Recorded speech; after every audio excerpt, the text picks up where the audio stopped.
All right, today we are diving deep into a really powerful AI, one that's designed with a pretty unique philosophy. We're going to take a detailed guide and turn it into simple, actionable steps so you can get the most out of working with Claude. Let's jump in. So think about this for a second. It's a pretty powerful question, right? And it's really the core idea behind the AI we're exploring today, which is Claude. It's an assistant that's built on this exact principle, with the goal of being a truly collaborative partner. Okay, so before we get into all the advanced tips and tricks, let's start with the fundamentals. What exactly is Claude, and what makes it tick differently than other AI models you might have used? Claude is the brainchild of the AI safety company Anthropic, and fun fact, it's named after Claude Shannon, who you might know as the father of information theory. But the real key to understanding what makes it special is this idea of constitutional AI. So what does that constitutional AI thing actually mean when you're using it? Well, it means that while another AI might just go along with what you're saying to be agreeable, even if you're a little off base, Claude is designed to put truth and safety first. It'll actually correct you or push back on a harmful request.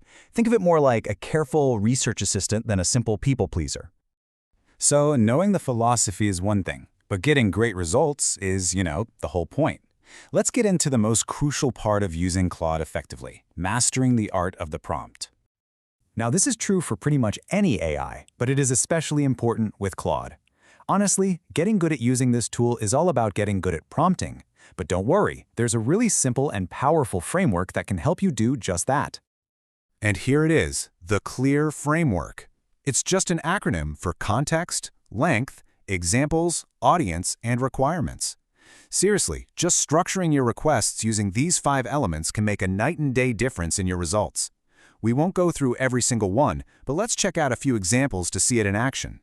First up, we've got C4 context. Just look at this example. By giving Claude a role, you're a marketing manager, in a very specific situation, you're not just asking a random question. You're setting the stage. This kind of background info helps Claude give you a response that's way more relevant and useful. Next is L for length. And yeah, this sounds super simple, but it is incredibly effective.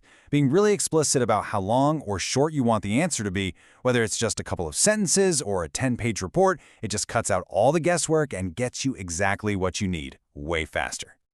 And this one is my favorite. A for audience. Telling Claude who you're talking to. Is it a 5-year-old? Is it a board of directors? A tech expert? It completely changes everything. The tone, the vocabulary, the complexity of the answer. It is one of the most powerful levers you can pull, for sure. Okay, so once you start getting comfortable using these pieces from the CLEAR framework, you can move beyond just single questions. The next level up is to start stringing your prompts together to build these powerful, multi-step workflows for bigger, more complex projects. But before you build a big workflow, you have to know which tool in the toolbox you should be using. The latest Claude family has 2 main models, and each one is really designed for a different kind of job. Think of it like this. Claude Sonnet is your fast, efficient partner for most of your daily tasks. Things like writing content or doing some straightforward analysis. Claude Opus, on the other hand, that's the specialist. You bring in Opus when you need that superior reasoning for really complex problems, like deep research or heavy-duty strategic analysis. So what does a workflow actually look like? Well, here's a really simple but incredibly powerful one for analyzing any document. You just start by uploading it, then you ask for a quick high-level summary. From there, you can zoom in, ask it to analyze specific themes, then dive into certain sections, and finally, ask Claude to pull it all together into one cohesive report. You're basically guiding it step by step to become an expert on that document for you. Okay, so we've talked about all this amazing power, but with that power comes, the need to be thoughtful and responsible. Real mastery isn't just about getting Claude to do stuff, it's about knowing how to use it wisely. This brings us to a really critical point. You should think of Claude's output as a highly informed first draft, or maybe a consultation with a really sharp junior analyst. It's there to back you up and inform your decisions, but the final call, especially when the stakes are high, that always has to be yours. It's also so important to remember the knowledge cutoff. As you can see here, this version of Claude doesn't know anything that happened after January 2025. So for anything more recent, you have to provide that context yourself or double-check its answers with current sources. So how do you do that responsibly? Just keep a simple little checklist in your head. Cross-reference any facts that really matter. Ask Claude directly what it doesn't know about a topic. And, this is a big one, always double-check critical numbers or calculations yourself.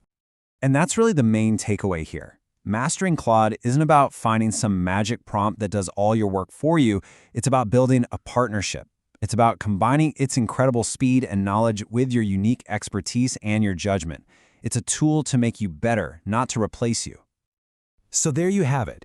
You've got the fundamentals, you've got the clear framework for amazing prompts, and you've got the right mindset for responsible mastery. The potential here is just massive, from analyzing complex data to drafting your next big creative project. And it all starts with your very next prompt.